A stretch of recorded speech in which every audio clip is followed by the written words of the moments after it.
do it. I'm Langan, also known as Langers, and on the 27th of September I ran 102 miles around the Cheshire canals. Most I'd ran before was 85 kilometres, an actual aim to get 100 and basically DNF'd. Although it was a non-official race, you still have that in your mind that, fuck, if I couldn't do that before, how am I meant to go and do double that now? Yeah, it doesn't really hit you, even waking up, getting ready, getting your bags packed, getting in the motor to go down at the start line. Don't think it hits till you actually cross that start line at the start and you start moving and you realise, shit, this is it. This is actually what I've trained for. 5:06 in the morning on our way to the start line and for the Cheshire 100 miles around the Cheshire canals. So looking forward to it. As I said, should have been done a long time ago. So just looking forward to getting into it and see what I can really do, to be honest. Quarter past, parked up, 2 minutes walk from the start line now. So go in, get the tracker before 5:30, or else I'll not be able to start the race with everyone. So yeah, there's no point in rushing about, just fucking get straight into it, get fueled up, ready to go. 8 miles for the first checkpoint, then it's straight to 15 miles, so I'm hoping to be quite quick from the first checkpoint to around checkpoint 5. I should be in and out of those aid stations quickly, so yeah, let's get to it. Yeah, I was a bit scared, I can't lie. I was probably on and off with injuries for 3 or so months. While you're injured in the house, you don't even know if you're going to run the second one, so you start to doubt yourself a wee bit.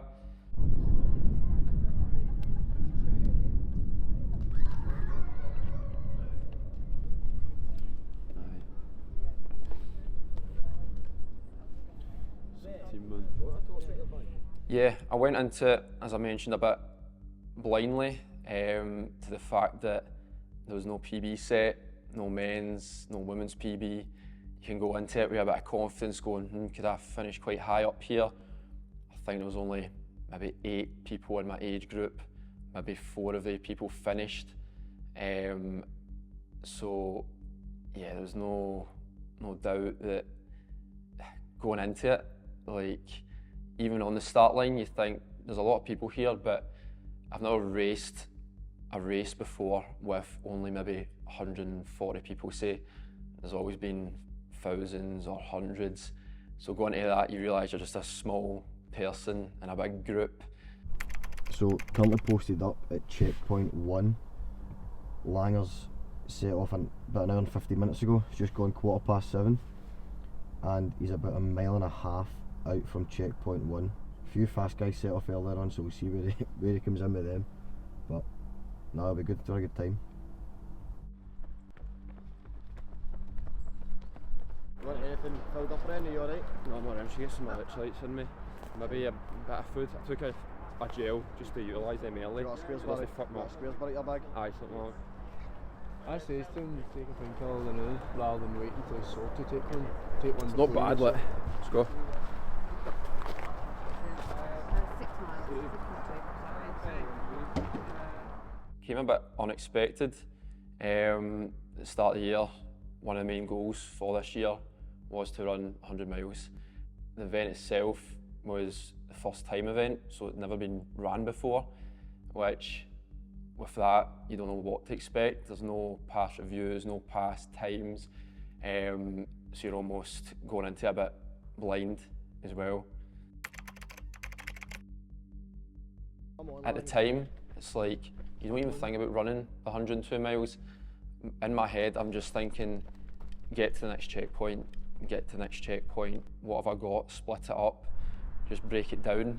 Because if you think too long ahead, I feel like you can start to doubt yourself again, thinking, shit man, I've got another 80 miles, 70 miles. But if I just break it down in my head bit by bit, I've only got 10 miles here. I've done 10 miles before, I've only got 8 miles now. I can get a ibuprofen and keep on moving. Yeah, so we're sitting at checkpoint 3 right now, 21.5 miles, so about 34k. Aye, he was stressed about his quad before, however, since he started running, it's been sound. So my legs are a wee bit heavier, but I need to get some solids in, I think, you know what I mean? I've just been taking liquids and then 2 gels, so... So you're at 3 just now. Yep. You've only got 4 miles to go. 4 miles to- 5 miles. It's the next checkpoint? Yeah, 5 miles. That's fine, man. So stick that in your bag or something and try and scran them now. A fucking rice cake and bagel sandwich, man. Something else in it. Oh, this is crazy. 3 hours and 20 minutes on feet. 550 pace. So we're just pulling up to checkpoint 4, which is 40 kilometres, so nearly a marathon. We just saw him at checkpoint 3, which was only 33 or 34k. We'll see how he's feeling down here, but I think it will be much the same. Quick pit stop, maybe something to eat, and then I think he's keen to just kind of keep moving and stay near the front. There's not a lot of guys in front of him just now, so we'll see how he runs, but he feels pretty good, so hopefully he kind of keeps that going. But still early days, but...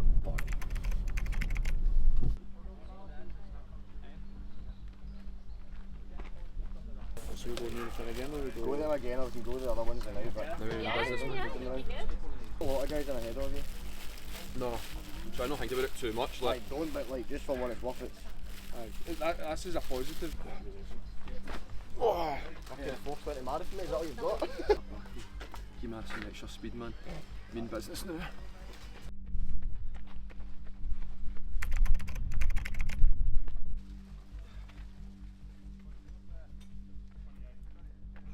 How's that? Aye, good man, that was a long stretch. Do you want me to get the gun out at the next one? Maybe, just...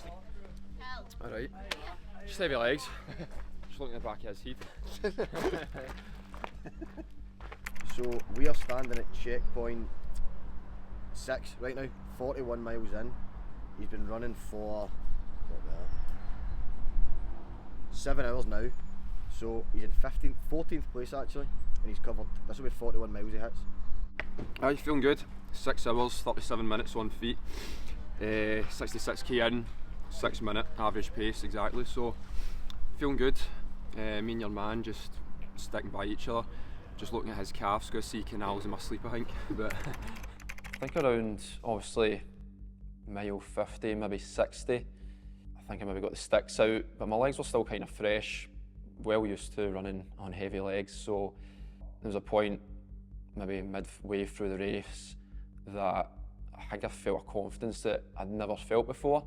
I had the music on, had the sticks out, and although you're not, it's almost you against you, but I almost seen that person ahead of me, whether it was 500 metres, 800 metres, and again sort of channeled that and thought, I'm going to catch him.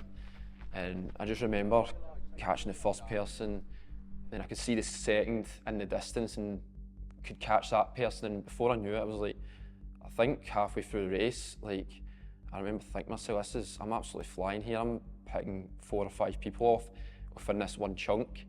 And I remember getting to that checkpoint, like, fuck, I'm flying here, like, this is going too good, this is too good to be true.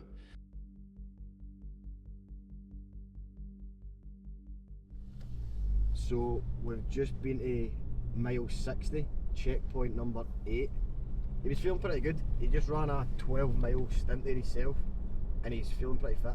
He's got the sticks out. He says they're helping him, just gonna keep balance and keep up, take a bit of weight off his legs. He's got 10 miles just now that he needs to do, and then we'll see him at checkpoint 9. We don't see him at checkpoint 10, which is mile 78 or something like that. So we'll assess how he is just now, see if he wants me to maybe jump in and run with him, but I think he's probably fine, to be honest. He seems to be flying. I think he's sitting in 21st place or something, they said to him. 21st or 22nd place, so he's doing well. I think prediction right now is still well under his target, so we'll be feeling good about that. But now he's strong, managed to take on quite a lot of food there as well. So, he's a fucking dog, man. He's doing well. Tail? Yeah. What did you do fucking just in here? Did you not stay in here? Just what you want. Nah, This is I'm going to look at my watch, man, and there's not even one. just no regrets. Right. Try and turn it in as well. 8 mile. 15. Aye, man. Go back I'll now. get back to now because The what? All Who's good. gonna go with you? Right. Smash it, mate. See you soon. in a while. you're doing Let's brilliant. go, man. Keep it up. Aye, you're killing it, mate. You stick it on your phone, aye? Sick at my phone, It's man. gone I'm loud. gonna go look at it, but Fuck it. Sound. Everyone's away. right. Right, see you soon, mate. Let's go. And yeah, then the shit came. So, Langers has just phoned us there. He's just left checkpoint 10, which is 79 miles, I think. He's feeling fine, but he's got a portable charger on him and no cable for his watch. He said it's got a couple of hours in it, but he'd rather be kind of safe than sorry. So we've got the maps up. We're going to try and intercept him somewhere where we're not really supposed to meet him, and give him a watch charger so he can put that on charge whilst he's running to checkpoint 11. Because he's got 10 miles to that point, so it might take him at 2 hours. So he'd rather just charge his watch and be, as I say, be safe and sorry. So we're going to go try and find him, but I don't know how we can access the canal, to be honest, so we'll suss that out when we get him. We're going to phone him at 10 minutes, see where he is, and then kind of catch up with him and try and meet him somewhere and sort him out. As we got into the night section, I remember stupidly, you know, phoning Shane. My phone was maybe 5%, my watch was about to run out. Luckily I got the phone call in time, or to be honest I probably wouldn't have any navigation, because I basically had to get them to come and charge my watch, because that was my only sort of way of navigating through the race. Because in the dark, although you're following a canal for 100 miles and it's a bit mind numbing, it was easy enough to get lost, and I think I got lost 1 or 2 times. So I remember making that call, my phone running out maybe a minute or 2 later. I was like, thank fuck I got that call in, and didn't know if I was going to make it to the point where I could charge my phone for navigation. But it was almost like a godsend as well, that the only point of access to the route is where I seen the van, I seen the lights, my watch is maybe 5%, and I managed to get it on charge, get reassessed, get my stuff together, maybe a change of clothes. But I think at mile 80 that was, or just before, that's what really killed me, the sitting about for 15-20 minutes with a watch. And my legs were heavy enough, but I remember getting back up to that hill and my legs just turned to clay. I couldn't move and started to shuffle and think, right, I can get through this. But there was just a point where, again, I had to make the call and say, I'm going to need you to jump in here, because I think at mile 80, I was starting to fall asleep in the sticks. My legs weren't turning over. The people that I caught were catching back up with me, and I started to doubt myself a wee bit, thinking I've set off too fast here. I've made up a lot of time, but this might actually destroy the race. Get to him, which doesn't look do you like it? I think you fucking jumped in here. Going to be the other side of the bastard water. Jesus. How you feeling? Right, we'll come out to Jenks. Let him in. How's your legs? Fucking stiff, man. It still moves, man, like, Not that. to go outside. I didn't even slow that at that point. Oh shit, man. Fucking feet now.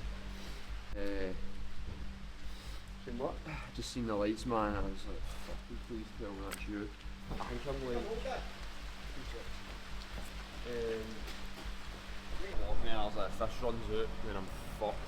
Right, Jason, bring me torches in here. I'm just fucking scun up, man. Still moving well, man, but so fucking wet. Right, measure. I think you're going to carry this tonight. I've got 7-ish K, which should be fucking 50 minute, man. Oh fuck, man. I don't know, man. 7-ish K, 2.5 mile. Fucking need to get back in the city. Shit, man. So, Langan's just texted me. he's about 4 kilometres out, 2.5 miles from last checkpoint, which is 89 miles. It's 1 in the morning. He's just saying he's fallen asleep, can't really move. So I'm going to get changed, pace him back to go pick him up, get him moving, bring him back to here. We'll get him shifted and kind of feeling alright, and then I'll probably, I think, run to Denver from now. So I'm just going to get changed and get dropped at him, I think, or I'll run back to him and pick him up, see how he's feeling, and just see he's alright. So I'll get shifted and get moving.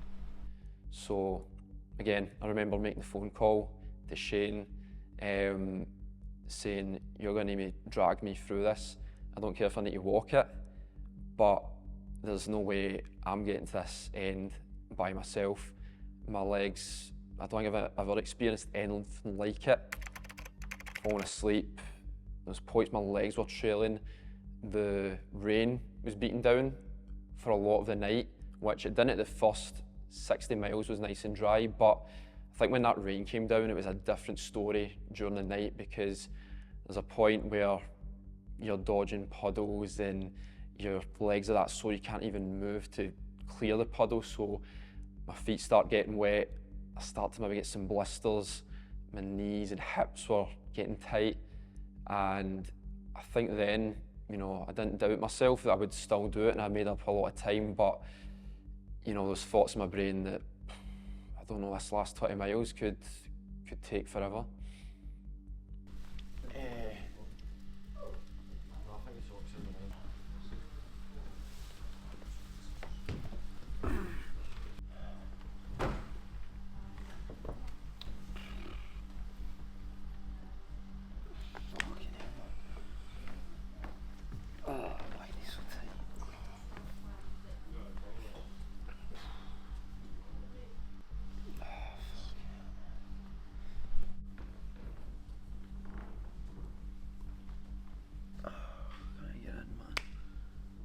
So you know, you soak your hand, because it's just going to be dry and stick. As much as you can. Right, thank you. Right, roll your eye. Don't crunch your eye. Right, I think that's it. Just get him in, man.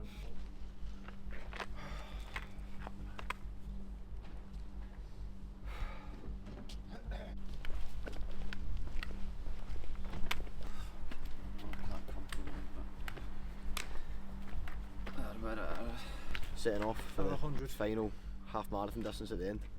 13 miles to, you've done the big loop. Just grind it, mate. That's all you gotta do. Let's go, bro. She's rubbish, but you just gotta grind it. Yep, thank you, mate. It's just dark roads and you've got the head torch, and I can just see Shane maybe 50 metres ahead of me, and I'm trying to chase him down. But there's no way I would have got through that night section if he wasn't there. And I just remember coming in, seeing Old Trafford, seeing the lights, and getting a wee bit of a boost. And you go from walking to shuffling to get a wee bit of a jog on, and my legs were slowly coming back to life, I felt. The more I knew, this is it, I've not got long left now. If I can just make it through this small bit of pain, that's it. It's temporary, it's not going to last forever.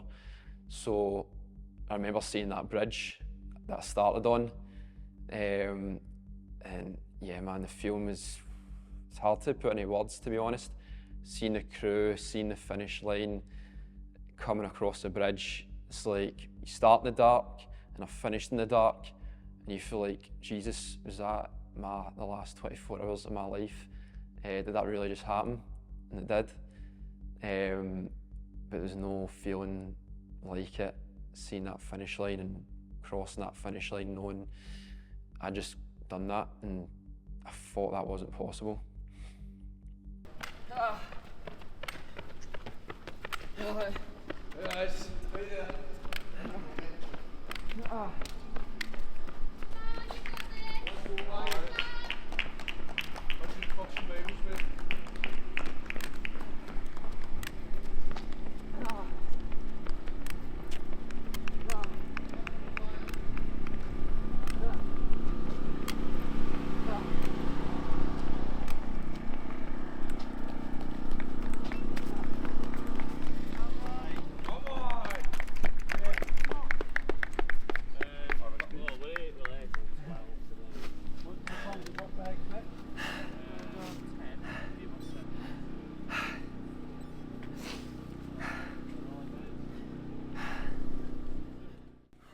think for the average person, you can achieve so much more than you think, because, again, I used to be an ordinary guy. I'd like to think I've pushed the limits now. And again, you know, there's too many people that I see sitting about waiting for things to happen, and they don't just, nothing happens from just sitting around. You know, you need to create that spark. It might come from a point of pain or suffering, but you need to just channel that and use that to your advantage and get a bit of fire in your belly and go, you know what, I'm going to sign up for that race. I don't know how to train for it. I don't know how to do X, Y, and Z, but I'm going to commit to the process and learn in the process. And once I get there, I'm going to learn so much about myself, and it just spirals from there. And yeah, you really are capable of so much more than you think, because I know now from the short space of period that I started this journey of self-improvement, that there's no way myself 2 years ago would have thought I would have done all this stuff, whether it be become a coach, whether it be run 102 miles, whether it just be being surrounded by the environment now. I used to think there wasn't people out there that had that same mindset as me, but in reality, there really was. I just was too afraid to look for it. And I found that now. I found that environment that can take you to that next level. What did you get for finishing? For finishing on the L clay legs, was a golden buckle. I think everyone got one, because under 100 people get the gold buckle. 100 to 200 get the silver buckle, but obviously there was only maybe 58 finishers. So all that pain for a wee buckle, but for me, the biggest reward is who you become in the process. I think I learned so much about myself there, that as hard as it was, the many times that I doubted myself, even before the race had started, and after it, when finishing it, I thought, I've really just cracked a new next thing. Like, I thought I'd, you know, cracked that already, but again, there's just levels to the game, whether it's physically and mentally. So just all these small things, and it's just that you do learn so much about yourself.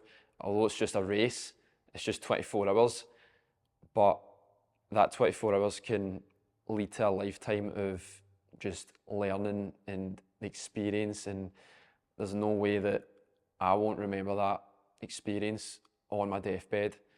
There's no way, not a chance. Nice one, mate. Congratulations. Thank you, appreciate it. I think that was perfect. That was 45 minutes. Was it? Holy shit, man.